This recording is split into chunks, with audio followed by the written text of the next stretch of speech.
It was not the kind of thing one notices at first, only later, when it no longer makes sense.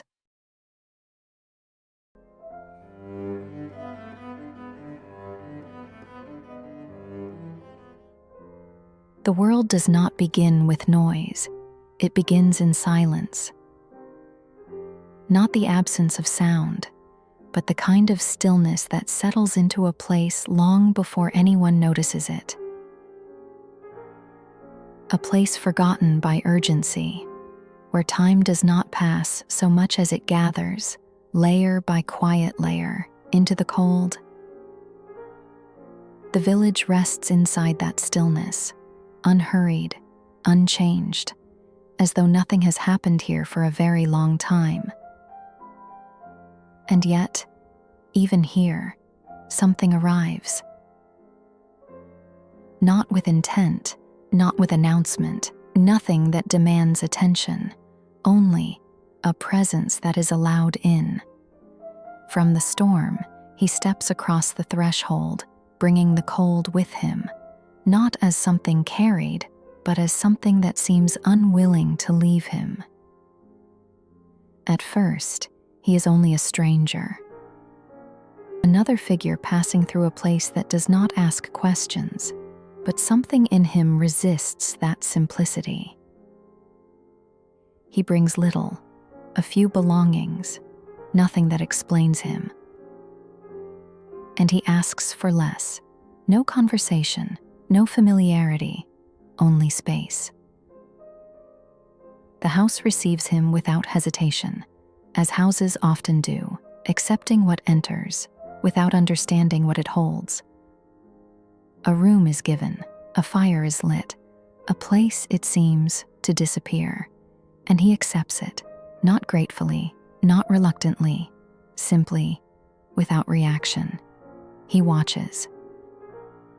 Not in the way a traveler observes what is new, but with a distance that never closes, as though seeing is separate from belonging. He keeps to himself, even in the smallest of actions. A meal taken without distraction, a movement completed without waste. Everything about him feels measured, reduced to intention. Every gesture, exact. Every pause, deliberate. Nothing spills beyond what is necessary. Nothing reveals more than it must. And still, something begins to shift, not in ways that can be named. Objects seem to hesitate, not moving, but no longer certain of their place. The room itself feels uncertain, as though presence has become unreliable. There are moments, brief, unprovable, when space behaves as though it is occupied, even when it should not be. Something unseen moves before it is understood. And then he becomes still, not resting, not waiting, still, in a way that removes him from the rhythm of everything around him. Too still, as though movement is no longer required, as though presence itself is enough. What remains is not a face, not something that can be recognized, but the suggestion of one. A form without identity, a presence without confirmation. He moves through the world as though it cannot quite hold him, as though reality adjusts rather than contains him. And what lingers is not certainty, but a question.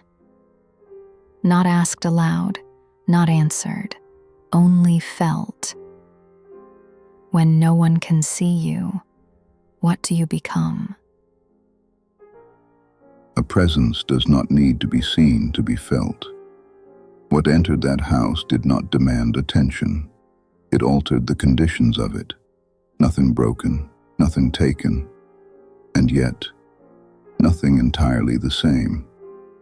We often believe that the unknown announces itself, but more often, it settles quietly, waiting to be noticed only after it has already changed the room. This is how it begins, not with fear, but with uncertainty that refuses to leave. And once it is felt, it does not remain contained.